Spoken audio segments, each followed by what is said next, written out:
Good morning, Patriots. I have a deep dive for you this morning on Tony Hinchcliffe, the comedian who was going massively viral for Trump's rally the other day for making the racist joke about Puerto Ricans, calling it a floating island of garbage. First off, I need to say, I do comedy. There is a difference. People say, oh, comedy is under attack. People are so sensitive. No. There are jokes, and then there are racist jokes. Then there are mean-spirited racist jokes. You can actually, as a comedian, say a joke that is racy, might slightly offend, but if it's done in a nice way that has good intentions of making fun of all of the differences of us, then you can get by with it. What Tony did was a straight up racist joke. And he's acting, oh, they took it out of context. No, Tony, they didn't take it out of context. And folks, here's where you need to know about Tony Hinchcliffe's past. Because a few years ago, there was a comedian, Pang Dang, who was a Asian comedian, Chinese-American comedian, who went up, did his set, did jokes that Tony thought were racist towards Americans, were offensive. What did Tony do? He gets up after him, goes on a complete racist Asian rant. Go look it up on YouTube now. There were no jokes in his set. It was a complete racist rant. Pang Dang is a friend of mine. Pang Dang was blackballed from the Kill Tony show. They replaced him with Hans Kim. Look it up. I'm sure you've heard of Hans Kim.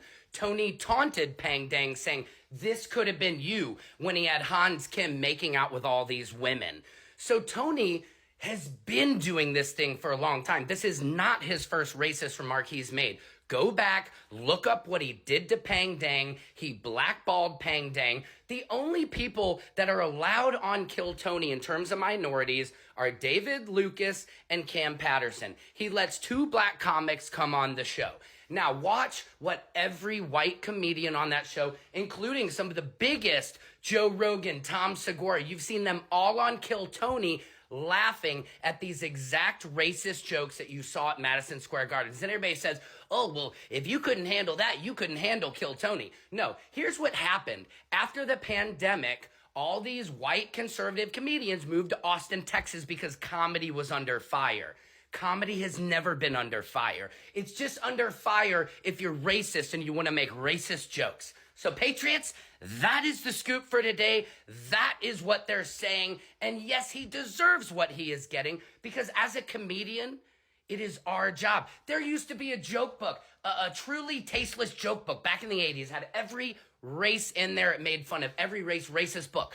Do you think anybody was going to do that publicly? No, there is a time and place. So if you want to tell racist jokes, you better do it in the privacy of your own little racist homes. You got it? Because as Americans, we're not going to stand for it anymore. And guess what Tony did?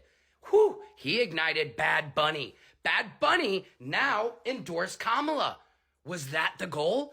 Is Tony maybe a plant to ruin Donald Trump's presidency? Because now people are saying Tony killed his presidency with the Latino vote. What do you guys think, Patriots? My name is Secret Service Sam. It is not safe for me to be saying these things. My goal is to be a stand-up comedian and sell out stadiums across the world and be a good-hearted comedian. I love all you. Samson for president.